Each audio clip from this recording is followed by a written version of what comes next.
Kaisar Pedang Lin Bai. Bab 5916 Tiga Syarat Rekonsiliasi Lin Bai.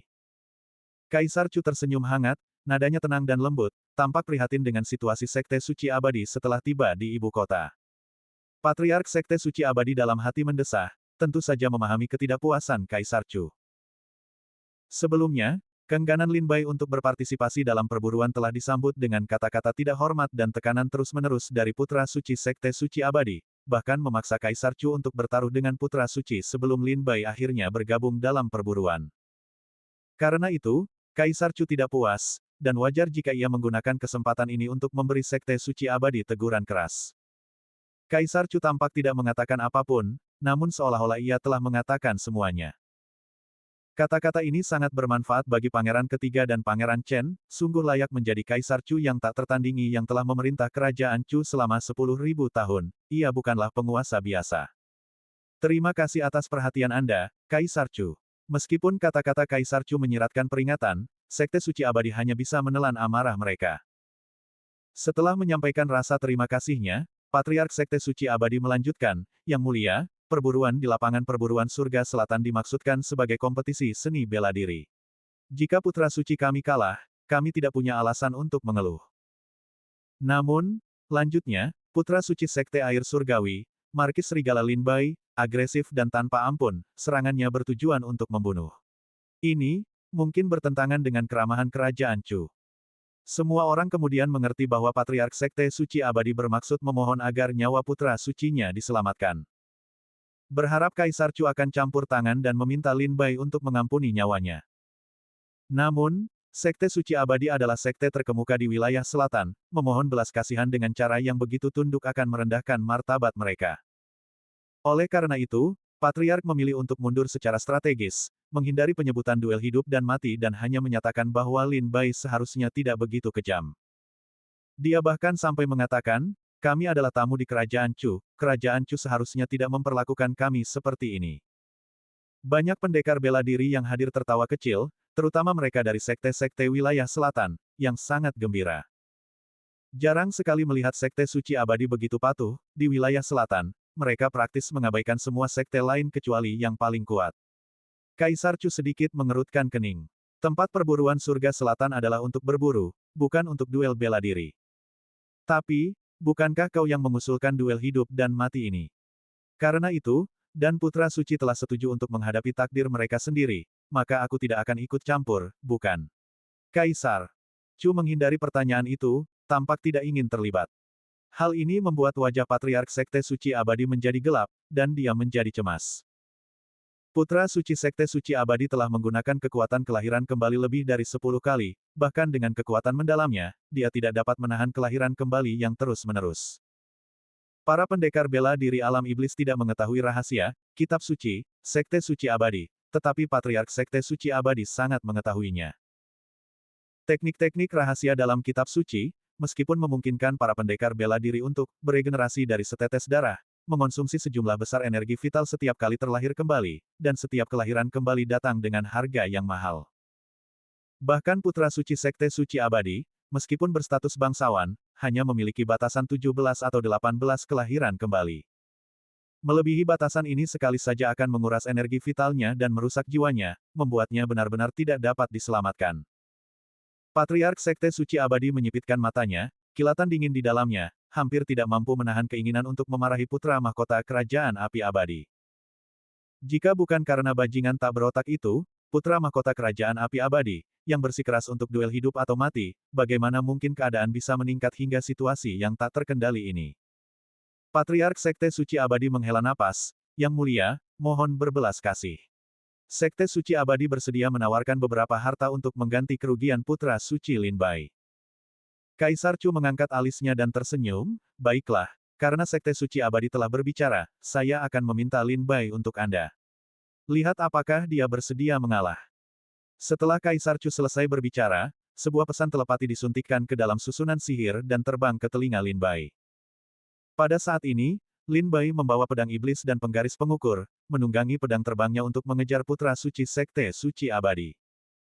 Dia sudah terlahir kembali 15 kali, dan Lin Bai merasakan dia semakin lemah.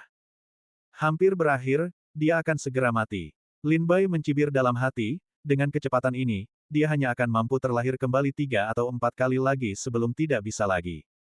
Tapi ngomong-ngomong, kitab suci Sekte Suci Abadi memang cukup ampuh. Aku ingin tahu bagaimana teknik ini bekerja, dan mengapa teknik ini memungkinkan kelahiran kembali.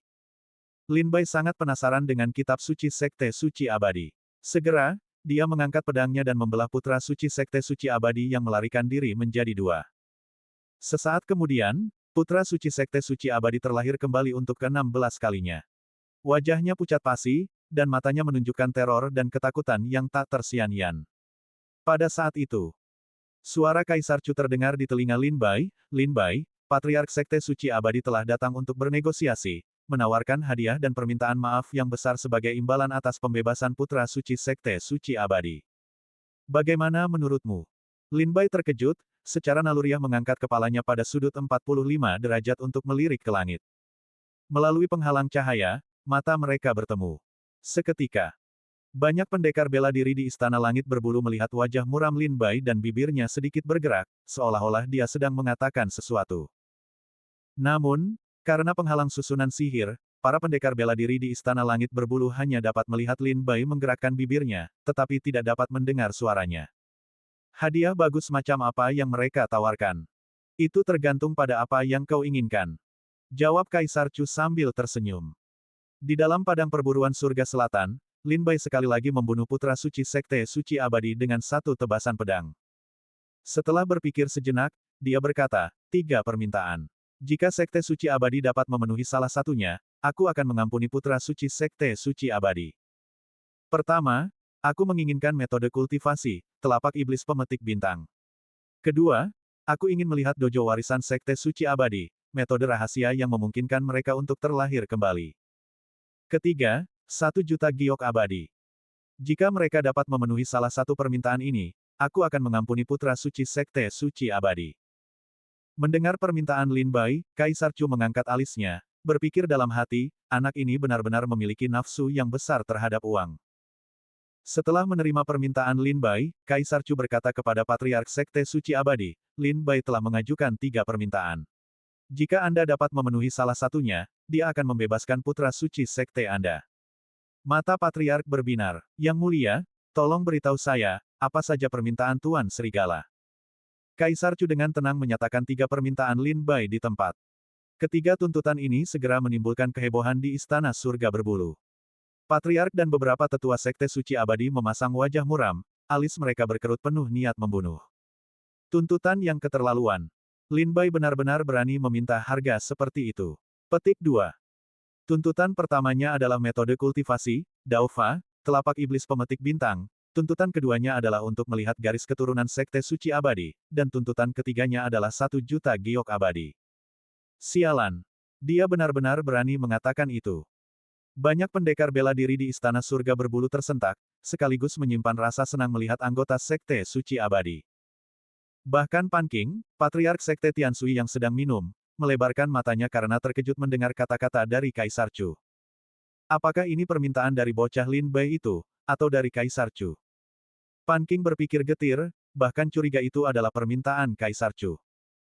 Namun setelah berpikir sejenak, ia menyadari, tidak, ini adalah sesuatu yang akan dilakukan oleh bocah Lin Bai. Namun, karena Kaisar Chu tidak menghentikannya, tampaknya Yang Mulia bermaksud menggunakan kesempatan ini untuk menjadikan Sekte Suci Abadi sebagai peringatan, untuk menakut-nakuti Sekte dan putra-putra suci dari wilayah lain. Pan Qing memahami maksud Kaisar Chu setelah berpikir sejenak. Bab 5917 Bagaimana cuaca hari ini? Desis. Mendengar ini, Patriark dan beberapa tetua Sekte Suci Abadi perlahan menundukkan kepala mereka, wajah mereka sangat muram. Syarat pertama adalah teknik kultivasi, Daofa, telapak iblis pemetik bintang. Syarat kedua adalah tradisi Taois warisan Sekte Suci Abadi, Kitab Suci Abadi. Syarat ketiga adalah 1 juta giok abadi. Baik Sekte Suci Abadi maupun sekte atau keluarga lain di Istana Surga Berbulu tidak dapat menerima ketiga syarat ini. Telapak iblis pemetik bintang adalah teknik Taois rahasia Sekte Suci Abadi, dan Kitab Suci Abadi adalah tradisi Taois warisannya, bagaimana mungkin ini diberikan kepada orang lain untuk dilihat dan dikultivasi begitu saja. Adapun syarat ketiga, 1 juta giok abadi, jumlah giok abadi yang begitu besar merupakan pengeluaran besar bagi Sekte Suci Abadi. Di seluruh alam iblis, hanya sekte terkuat di setiap wilayah utama yang mampu mengabaikan 1 juta giok abadi. Bagi keluarga seperti Sekte Suci Abadi, atau keluarga Chen dan Zhao dari Kerajaan Chu, 1 juta giok abadi juga merupakan jumlah yang sangat besar. Setelah Kaisar Chu menyampaikan syarat-syarat Lin Bai, ia tetap diam, duduk di singgasana naganya dan minum anggur. Ia tidak terburu-buru, lagi pula, bukan putra mahkota Chu yang meninggal. Kaisar Chu tidak khawatir, tetapi Sekte Suci Abadi khawatir. Menurut penilaian mereka, dengan kekuatan Sekte Suci Abadi saat ini, Putra Suci hanya dapat terlahir kembali maksimal 18 kali, apapun di luar itu akan berbahaya. Leluhur, dia sudah terlahir kembali 17 kali. Kita tidak bisa ragu lagi, sudah waktunya untuk mengambil keputusan. Di dalam Sekte Suci Abadi, seorang tetua berwajah kuda berbicara dengan muram. Lin Bai hanya meminta jumlah yang sangat besar. Kita tidak mungkin menyetujui salah satu dari 3 syarat ini. Kata tetua lain dengan dingin. Kami tidak akan setuju. Aku tidak percaya Lin Bai benar-benar berani membunuh putra suci kita. Tetua lain ingin bertaruh. Dia bertaruh apakah Lin Bai berani membunuh putra suci Sekte Suci Abadi. Tetua berwajah kuda itu berkata dengan muram, kurasa dia berani. Jangan lupa, ketika Lin Bai membunuh putra suci gerbang langit dan bumi, dia sama sekali tidak ragu, kemampuan pedangnya tegas, cepat, dan tanpa ampun. Lagi pula, ini bukan wilayah selatan kita. Jika berada di wilayah selatan, mungkin Lin Bai akan menahan kecemerlangannya, tetapi ini berada di wilayah kerajaan Chu, di wilayah kekuasaan Lin Bai sendiri. Dia mungkin tidak akan peduli. Mengingat kematian putra suci gerbang langit dan bumi, para anggota Sekte Suci Abadi semuanya terpuruk. Terutama karena tempat ini bukan di wilayah selatan, bukan di wilayah Sekte Suci Abadi. Sayang sekali, Patriark Sekte Suci Abadi patah hati, menggelengkan kepalanya sedikit, dan menghela napas, aku menyesal mendengarkan hasutan orang lain. Patriark Sekte Suci Abadi melirik Raja Liang, melihatnya duduk tegak di kursinya, seolah tidak berniat memohon untuk Sekte Suci Abadi. Patriark Sekte Suci Abadi menggelengkan kepalanya, sekarang, kita hanya bisa memilih salah satu dari 3 syarat. Semua orang bisa tahu bahwa Patriark akan berkompromi. Mana yang harus mereka pilih? Tangan Iblis Pemetik Bintang, Kitab Suci Abadi, atau 1 juta giok abadi. Salah satu dari 3 syarat ini akan seperti memotong daging dari peti harta Sekte Suci Abadi. Kitab Suci Abadi adalah garis keturunan warisan kita, itu tidak boleh diwariskan secara pribadi. Patriark Sekte Suci Abadi segera menolak pilihan kedua. Garis keturunan warisan adalah fondasi dan inti dari sebuah sekte atau keluarga. Kehilangan garis keturunan seperti itu akan menjadi pukulan besar bagi sekte manapun. Lebih jauh lagi, jika garis keturunan itu diwariskan secara bebas kepada orang luar, setiap ahli bela diri di dunia dapat mempelajarinya, sehingga mustahil untuk mempertahankan keunikannya. Dan ada satu poin penting lainnya, jika silsilah tersebut bocor dan dipelajari oleh sekte saingan, yang dapat menemukan kekurangannya, itu akan menjadi pukulan yang sangat menghancurkan bagi sekte tersebut. Peperangan didasarkan pada tipu daya. Pepatah mengatakan, kenali dirimu dan kenali musuhmu, dan kau tidak akan pernah dikalahkan. Jika sekte musuh mengetahui semua metodemu, kelemahan dalam teknikmu, kelemahan dalam garis keturunanmu, dan kelemahan dalam fondasimu, maka sekte itu tidak jauh dari kehancuran. Oleh karena itu, Patriark Sekte Suci Abadi tidak ragu-ragu dan dengan tegas menghilangkan tuntutan kedua. Itu menyisakan Sekte Suci Abadi hanya dengan syarat pertama dan ketiga. Pilih salah satu dari, telapak iblis pemetik bintang, dan 1 juta giok abadi, untuk menyetujui tuntutan Lin Bai. Telapak iblis pemetik bintang adalah teknik rahasia sekte kita. Bagaimana bisa dengan mudah bocor? Kata seorang tetua, janggutnya berdiri tegak. Tapi 1 juta giok abadi bukanlah jumlah yang kecil, kata tetua lainnya dengan muram. 1 juta giok abadi memang jumlah yang besar, tetapi kita bisa menyetujuinya terlebih dahulu, lalu mencari alasan, katakanlah, kita tidak memiliki giok abadi sebanyak itu, dan kita akan mengirim seseorang untuk mengirimkannya setelah kita kembali ke sekte. Seorang tetua berkata kepada Patriark Sekte Suci Abadi, setelah menyusun sebuah rencana. Mendengar ini, wajah Patriark berseri-seri gembira, dan dia mengangguk sedikit, metode ini layak.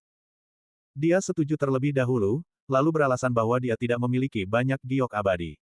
Setelah perayaan ulang tahun, mereka akan kembali ke sekte dan mengirim seseorang untuk mengantarkan giok abadi tersebut. Terlebih lagi, Bahkan seorang seniman bela diri di alam buah Dauluo Agung, siapa yang akan membawa 1 juta giok abadi saat mereka pergi? Kehebatan rencana ini terletak pada, siapa yang tahu apakah mereka masih akan mengirim giok abadi setelah mereka kembali ke wilayah selatan. Wilayah selatan dipisahkan dari kerajaan Chu di wilayah timur oleh ribuan gunung dan sungai.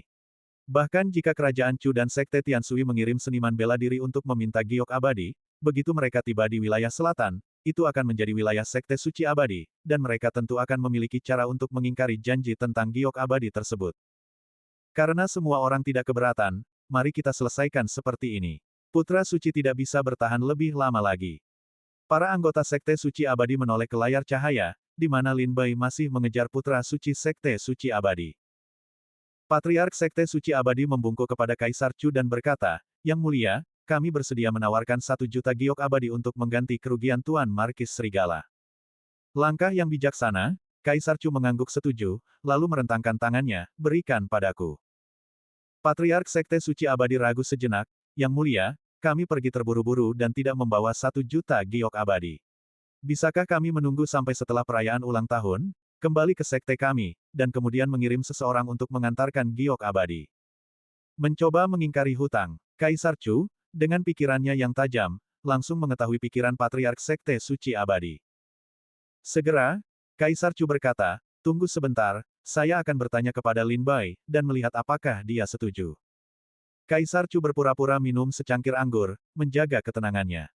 Di dalam area perburuan surga selatan, Lin Bai menunggangi pedang terbangnya, mengejar putra suci Sekte Suci Abadi, tetapi jelas dia tidak menggunakan kekuatan penuhnya. Dia tahu bahwa Kaisar Chu saat ini sedang bernegosiasi dengan Sekte Suci Abadi, dan putra suci Sekte Suci Abadi tidak boleh mati sebelum negosiasi selesai.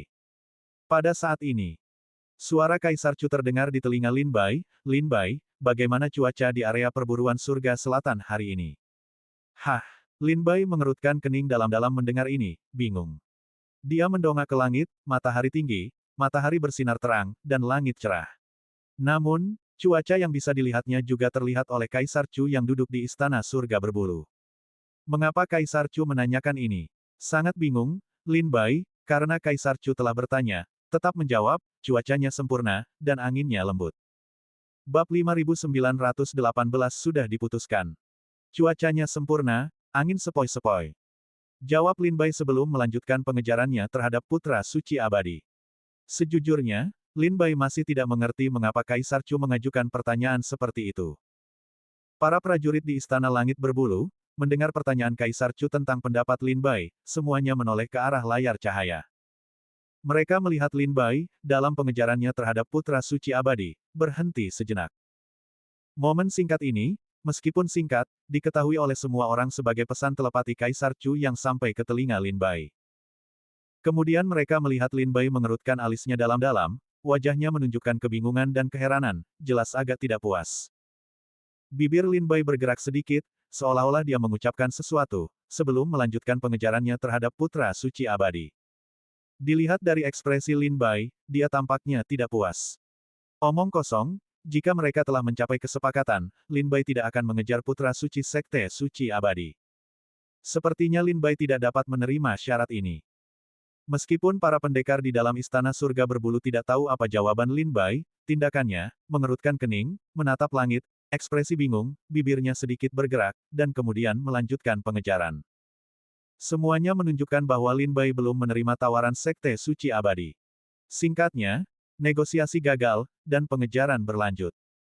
Pan Qing, Patriark Sekte Air Surgawi, mempertahankan ekspresi tenang, tetapi dalam hati mengutuk Lin Bai, jika diberi jalan keluar, seharusnya kau menerimanya. Mengapa terus mengejar dan membunuhnya? Pan Qing percaya ini adalah jalan keluar bagi kedua belah pihak, mereka seharusnya menerimanya saja. Mengapa membuat keadaan begitu tegang? Tetapi Pan Qing tidak tahu, Kaisar Chu sama sekali tidak menyampaikan tawaran Sekte Suci Abadi kepada Lin Bai. Sebaliknya, dia bertanya, bagaimana cuaca di tempat perburuan surga selatan? Benar saja. Setelah Lin Bai terus bertemu dengan mereka yang mengejar Putra Suci Sekte Suci Abadi, Kaisar Chu menggelengkan kepalanya dengan senyum masam. Dia tidak menerima saran kalian. Dia berkata, berikan kami 1 juta giok abadi sekarang juga, atau kami akan menawarkan 2 syarat lain. Wajah para anggota Sekte Suci Abadi kembali gelap, dan mereka semua memancarkan aura pembunuh. Jika ini terjadi di wilayah selatan, di dalam Sekte Suci Abadi itu sendiri, orang-orang ini mungkin sudah memulai pembantaian. Ini benar-benar keterlaluan. Salah satu tetua Sekte Suci Abadi mengumpat dengan ganas.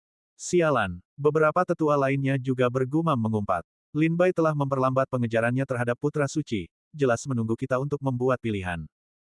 Patriark Sekte Suci Abadi berkata dengan suara rendah, para tetua, apa yang harus kita lakukan? Silakan sampaikan pendapat kalian jika ada saran. Tetua berwajah kuda itu berkata, lagi pula, kita tidak bisa menyerahkan kitab suci abadi, dan kita benar-benar tidak bisa mendapatkan 1 juta giok abadi. 1 juta giok abadi, itu jumlah uang yang sangat besar di alam iblis. Siapa yang mau bepergian jauh dengan 1 juta batu spiritual di tangan mereka? Kalau begitu kita tidak punya pilihan selain menyerahkan telapak iblis pemetik bintang, kata Patriark Sekte Suci Abadi dengan muram. Para tetua lainnya, meskipun enggan, tampaknya tidak punya pilihan yang lebih baik.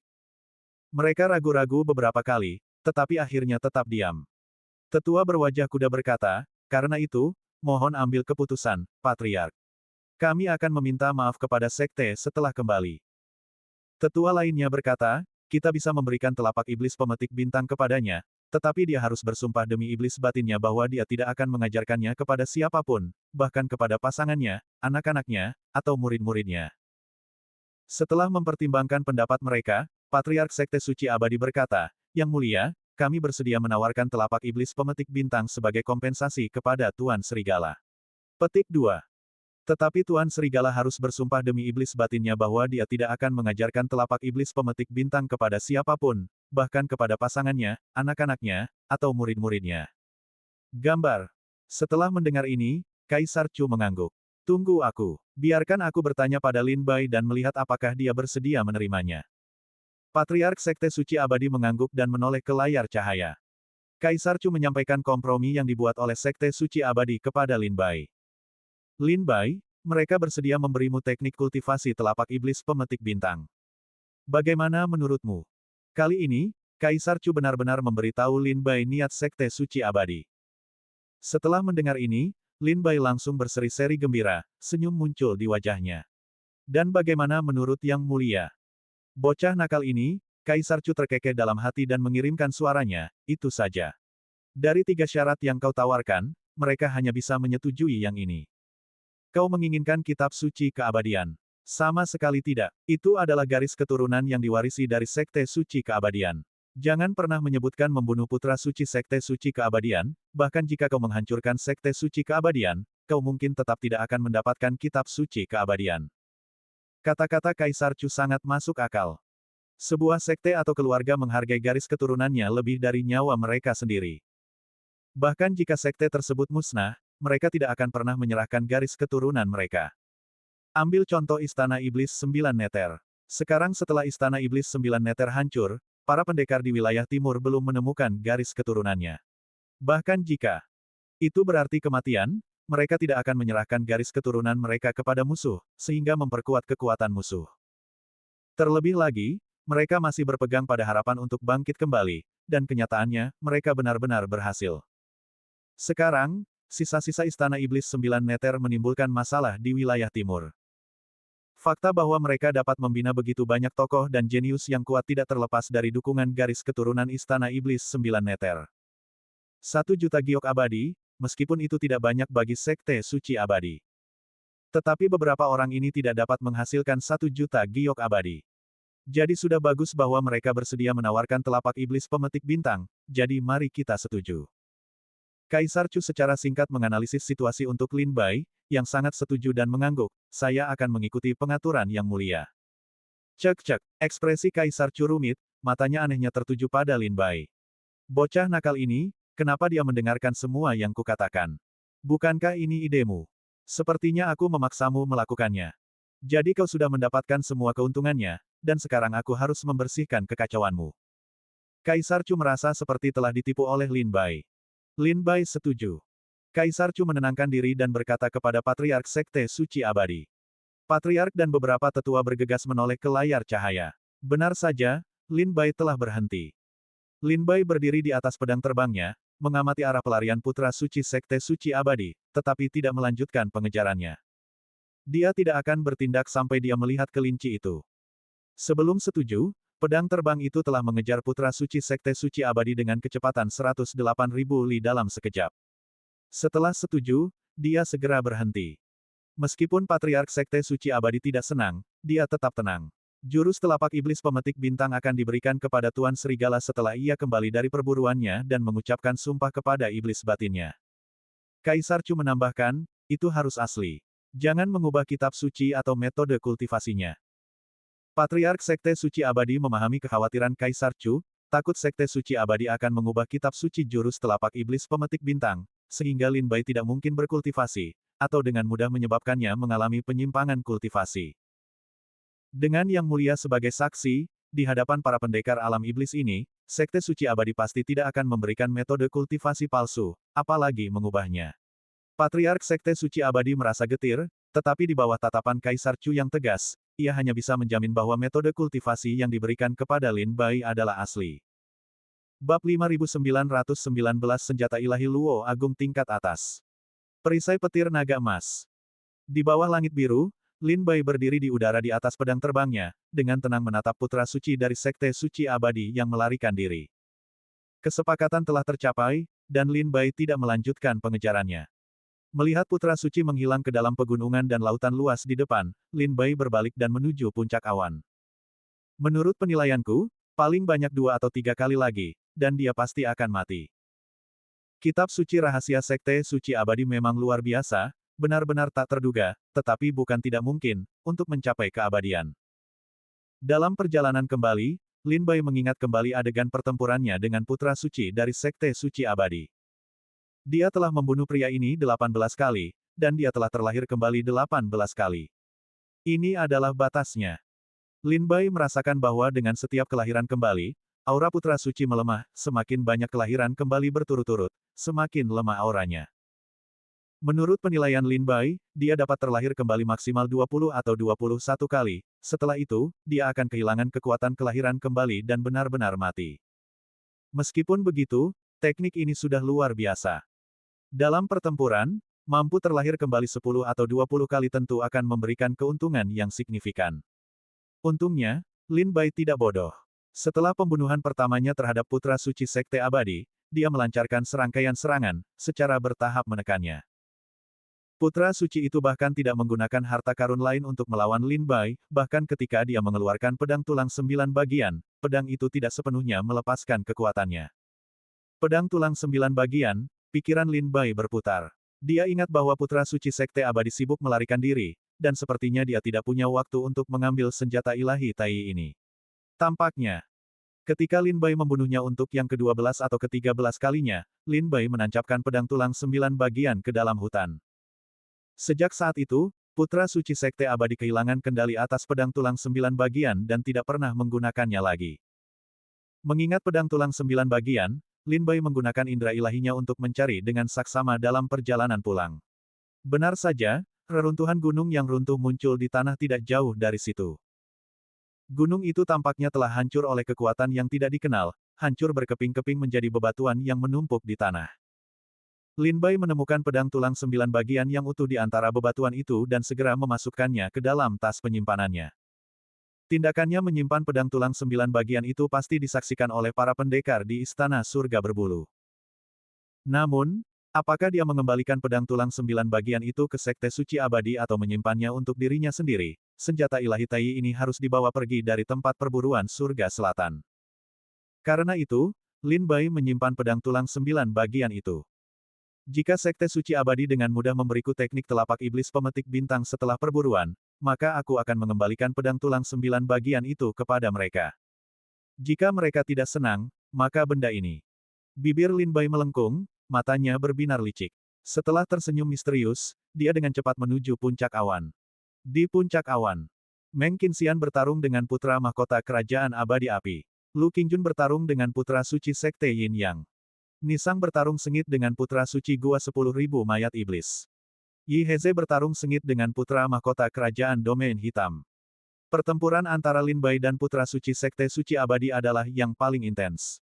Keduanya dengan cepat bertempur dari puncak gunung ke awan, guncangan pertempuran mereka menyebar bermil-mil jauhnya. Akhirnya, mereka meninggalkan daerah puncak awan sambil masih bertarung, dan hasil akhirnya tetap tidak diketahui. Setelah Lin Bai dan Putra Suci Sekte Suci Abadi memindahkan medan pertempuran mereka dari puncak awan, perhatian semua orang beralih ke yang lain. Putra Suci Kerajaan Seribu Air memperhatikan sosok Lin Bai yang pergi, wajahnya dipenuhi dengan kebencian yang mendalam. Dia masih menyimpan dendam terhadap Lin Bai karena telah melukainya dengan parah sebelumnya, dan tidak bisa melupakannya. Gambar Lin Bai tidak hanya melukai Pangeran Mahkota Qiansui dengan parah, tetapi juga mencuri semua makhluk eksotis dari tubuhnya dan memaksanya untuk menulis surat hutang senilai 1 juta giok abadi. Ini adalah penghinaan besar bagi Pangeran Mahkota Kerajaan Qiansui yang sombong. Namun, dia tahu dia bukan tandingan Lin Bai, jadi dia tidak cukup bodoh untuk menantang Lin Bai berduel. Tapi, hanya karena dia bukan lawan Lin Bai bukan berarti dia bukan lawan Qian Hen. Setelah Lin Bai pergi, Pangeran Mahkota Kerajaan Qiansui mengarahkan tatapan jahatnya ke arah Qian Hen. Yang mulia, sekarang giliran kami. Pangeran Mahkota Kerajaan Qiansui menatap dingin Qian Hen, yang sedikit tersenyum dan dengan tenang menatapnya. Melihat Qian Hen, Pangeran Mahkota Kerajaan Qiansui juga merasakan kebencian. Hari itu, ketika Lin Bai melukainya dengan parah, Qian Hen juga berada di sisinya. Jika dia bisa melukai Qian Hen dengan parah hari ini, itu akan menjadi pembalasan atas serangan pedang itu. Aku tidak terlalu pandai bertarung, bisakah kita berhenti di sini? Kata Qian Hen sambil tersenyum. Berhenti setelah kau menang. Putra Mahkota Kerajaan Qiansui mencibir, wajahnya memerah. Apa kau tidak mendengarku? Ini duel hidup dan mati. Aku tidak akan menahan diri. Jika kau pikir kau bukan tandinganku, maka berlututlah dan mohon ampun. Aku mungkin akan mengampuni nyawamu. Kata-kata Qian Hen mengkhianati ketakutannya, memicu kebencian Putra Mahkota. Dia tidak menginginkan apapun selain melampiaskan semua penghinaan yang dideritanya di tangan Lin Bai kepada Qian Hen. Sepertinya semuanya tidak bisa berakhir dengan damai. Qian Hen menundukkan kepalanya, menggelengkannya hampir tak terlihat, agak tak berdaya. Kalau begitu, aku tidak punya pilihan selain memberikan semua kekuatanku. Putra Mahkota Kerajaan Qiansui mendengus, kekuatannya melonjak, angin kencang menerjang, kilat menyambar. Gelombang dahsyat dan ganas menyebar dari kehampaan, menerjang ke arah Qian Hen di bawah kendali Putra Mahkota. Qian Hen berdiri diam, tetapi sesaat kemudian, saat gelombang menyapu ke arahnya, gelombang itu diblokir oleh kekuatan tak terlihat. Cahaya keemasan, setinggi lebih dari 30 kaki, muncul di hadapan Qian Hen, membelah gelombang yang datang dan menghantamnya di kedua sisi. Putra Mahkota Kerajaan Qiansui, dengan takjub, tiba-tiba menarik tangannya, dan gelombang itu lenyap ke langit. Dia menatap tajam ke depan dan melihat perisai bundar emas di hadapan Qian Hen. Cahaya keemasan, setinggi lebih dari 30 kaki, telah muncul dari perisai ini. Setelah diperiksa lebih dekat, perisai itu berdiameter sekitar 3 kaki, seluruhnya terbuat dari bahan emas yang tidak dikenal. Permukaannya diukir dengan rune dan pola yang rumit dan samar, memancarkan aura suci dan hikmat, tampak seperti perisai ilahi. Ini adalah, mata Putra Mahkota Kerajaan Qiansui melebar, wajahnya dipenuhi ketidakpercayaan. Para pendekar bela diri di Istana Surga berbulu, setelah melihat perisai bundar itu, melompat dari tempat duduk mereka dengan takjub, berseru dengan tidak percaya. Perisai petir naga. Senjata ilahi Luo Agung tingkat atas. Perisai petir naga. Itu adalah perisai petir naga milik Qi Longting, dewa perang kerajaan kuno Qi Agung di wilayah timur, dari 300.000 tahun yang lalu. Bukankah benda ini hilang ditelan waktu setelah kerajaan kuno Qi Agung binasa? Bagaimana mungkin benda itu muncul di tangan Qian Hen? Banyak pendekar bela diri berseru serempak. Perisai emas di tangan Qian Hen sebenarnya adalah senjata ilahi Luo Agung tingkat atas. Terlebih lagi, asal-usulnya luar biasa, itu adalah perisai yang ditinggalkan oleh dewa perang kerajaan kuno Qi Agung di wilayah timur 300.000 tahun yang lalu. Senjata ilahi Luo Agung tingkat atas. Perisai petir naga ada di tangan Qian Hen, lalu aku bertanya-tanya apakah pedang petir naga milik mantan dewa perang Qi Longting ada di tangan keluarga Qian. Pedang petir naga adalah senjata ilahi Luo Agung tingkat atas. Bab 5920 Dewa Perang yang hilang dari kerajaan Qi kuno. Qi Longting tak diragukan lagi adalah salah satu tokoh legendaris di alam iblis. Ia pernah menjadi keturunan langsung dari keluarga kerajaan-kerajaan kuno, Great Qi, di wilayah timur, Kaisar Great Qi, dan Dewa Perang Great Qi. 300.000 tahun yang lalu, dinamika kekuasaan di wilayah timur cukup kompleks, dan Great Qi hanyalah salah satu dari banyak dinasti. Sebelum kemunculan Qilongting yang tiba-tiba, Great Qi menderita penindasan dan penghinaan dari berbagai kekuatan. Melihat dinasti di ambang kehancuran, putra mahkota Great Qi, Qilongting, membuat keputusan yang mengejutkan. Ia menghabiskan kekayaan perbendaharaan nasional Great Qi untuk mencari besi ilahi langka di seluruh alam iblis, dan menugaskan ahli senjata paling terkemuka di alam iblis untuk menempa baju zirah, perisai, dan pedang perang.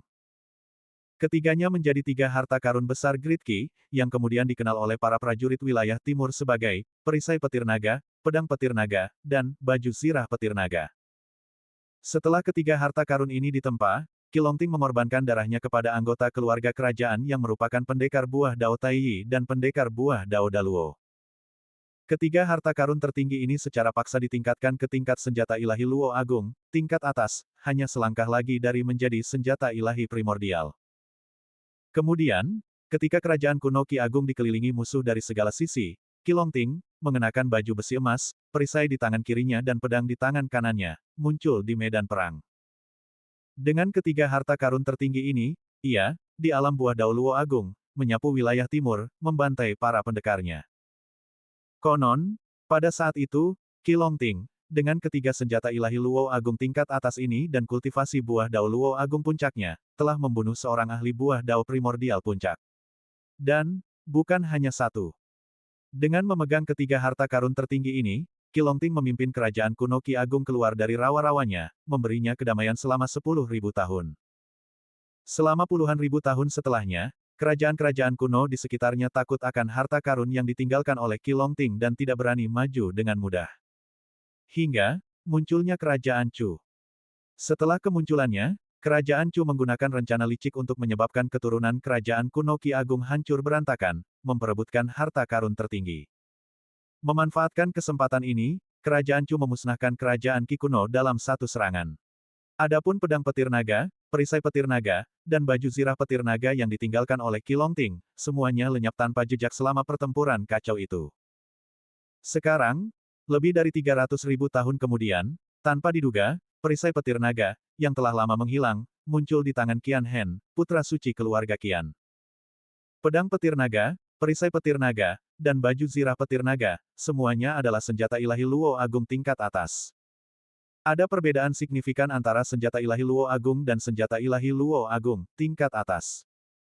Senjata ilahi Luo Agung tingkat atas hampir setara dengan senjata ilahi kekacauan primordial. Qilongting, dengan kultivasi buah Dao Luo Agung tingkat puncaknya, pernah menggunakan tiga senjata ilahi Luo Agung tingkat atas ini untuk melawan seorang ahli buah Dao kekacauan primordial tingkat puncak. Kekuatan ketiga harta karun ini sangat jelas. Senjata ilahi Luo Agung tingkat atas yang begitu kuat akan lebih dari cukup untuk menghentikan gelombang putra mahkota kerajaan seribu air, itu seperti menggunakan palu godam untuk memecahkan kacang. Setelah memblokir gelombang, Qian Hen menepuk perisai emas itu sambil tersenyum dan menyimpannya. Hei, sudah kubilang aku tidak membutuhkan benda ini. Para tetuaku benar-benar bersikeras memberikannya kepadaku. Tapi tolong, ini masih berguna. Qian Hen tersenyum bahagia lalu memanggil putra mahkota kerajaan Qian Sui. Teman, bagaimana kalau aku memberimu 10 gerakan dulu? Mari kita lihat apakah kau bisa menghancurkan perisaiku. Wajah putra mahkota kerajaan Qian Sui menjadi gelap. Meskipun dia tidak terlalu familiar dengan budaya dan sejarah wilayah timur, dia secara intuitif dapat merasakan bahwa ini adalah senjata ilahi Luo Agung. Seorang ahli bela diri di alam buah Dao Tai yang memiliki senjata ilahi Luo Agung tampak tak terkalahkan di alam yang sama. Putra mahkota kerajaan Qian Sui mengira Qian Hen, yang selalu tersenyum dan tidak berbahaya dari awal hingga akhir, akan mudah ditindas. Tapi dia tidak menyangka, bahwa dialah yang paling sulit ditaklukkan di antara kelompok 6 orang Lin Bai.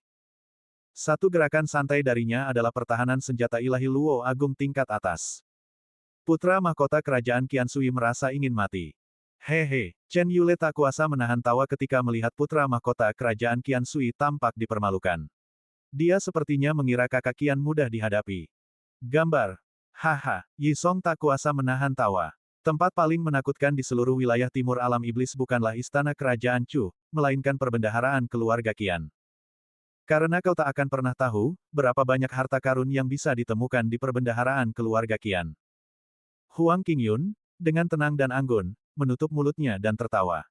Dengan perisai ini di tangan, kakak Qian praktis tak terkalahkan. Mata Suimo dan berbinar. Wow, perisai itu sangat indah, sangat berkilau. Beberapa tetua sekte dan Xia yang duduk di sebelah Suimo dan tersenyum kecut, menatap perisai itu. Leluhurku yang kecil, perisai ini tidak hanya indah, tetapi juga sangat kuat. Ini adalah salah satu dari 3 harta karun tertinggi Qilongting untuk menaklukkan dunia, perisai petir naga. Juga dikenal sebagai perisai Dewa Perang Wilayah Timur, harta karun yang tak tertandingi. Bagaimana kalau aku memberimu 10 gerakan? Bibir Qian Hen melengkung membentuk senyum ramah. Senyum ini benar-benar tidak berbahaya. 10 gerakan. Jangan sebutkan 10 gerakan, aku mungkin tidak bisa menembus pertahanan perisai ini bahkan dalam 100 gerakan. Ekspresi putra mahkota kerajaan Qian Sui semakin muram. Setelah beberapa saat, dia berkata dengan nada sedih, karena kau memegang perisai ini, meskipun kau tidak pandai bertarung, aku tidak bisa berbuat apa-apa padamu. Kalau begitu, bagaimana kalau kita anggap duel ini seri? Seri? Itu lebih masuk akal. Putra mahkota kerajaan Qian Sui berpikir dalam hati. Kau memiliki perisai senjata ilahi Luo Agung tingkat atas, aku tidak bisa melukaimu, tetapi kau tidak pandai bertarung, jadi kau juga tidak bisa membunuhku. Kalau begitu mari kita seri, tidak perlu bertarung. Namun tanpa diduga, kata-kata Qian Hen selanjutnya membuat bulu kuduk putra mahkota kerajaan Qian Sui merinding. Tidak, tidak, tidak. Qian Hen menggelengkan kepalanya dengan tergesa-gesa. Kau tidak bisa melukaiku, tetapi itu tidak berarti aku tidak bisa melukaimu. Putra mahkota Qian Sui mengerutkan keningnya dalam-dalam. Kau baru saja bilang, kau tidak pandai bertarung dan sihir, kan? Qian Hen tersenyum. Aku tidak terlalu pandai, tapi aku punya harta karun. Sialan, putra mahkota Qian Sui mengumpat dalam hati. Dia masih punya harta karun. Berapa banyak harta karun yang dia miliki? Kalau begitu, bergeraklah. Putra mahkota Qian Sui menggertakkan giginya, ingin melihat seberapa kuat harta karunnya. Baiklah, Qian Hen tersenyum, tangannya yang indah dan halus perlahan meraih tas penyimpanan di pinggangnya. Segera setelah itu, seberkas cahaya terbang keluar dari tas itu, membesar karena angin, berubah menjadi benda sepanjang 100 sang, dan dengan bunyi gedebuk keras, benda itu mendarat di puncak awan. Getaran mengikuti saat benda raksasa itu mendarat, menimbulkan debu. Tetapi debu itu hanya mencapai di atas lutut benda raksasa itu, memungkinkan orang untuk melihat keseluruhannya dengan jelas. Ini adalah boneka sepanjang 100 sang yang terbuat dari jenis emas yang tidak diketahui. Namun, emas ini bukanlah jenis emas yang sama dengan yang digunakan untuk menempa perisai petir naga. Terlihat jelas bahwa emas yang digunakan untuk membuat boneka itu berwarna lebih gelap, sementara emas yang digunakan untuk menempa perisai petir naga berwarna cerah, mempertahankan semua energi spiritualnya meskipun telah mengalami pelapukan selama 300.000 tahun.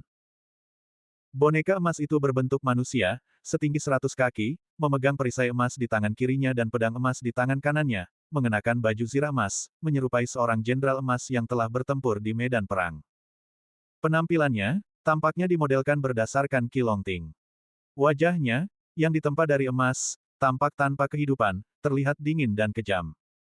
Setelah mendarat, susunan sihir internalnya aktif, langsung menguras energi spiritual dalam radius 10.000 mil. Setelah diisi kembali oleh energi spiritual, ia mendapatkan kembali vitalitasnya, suara bagian-bagian mekanisnya yang bergesekan terdengar dari tubuhnya.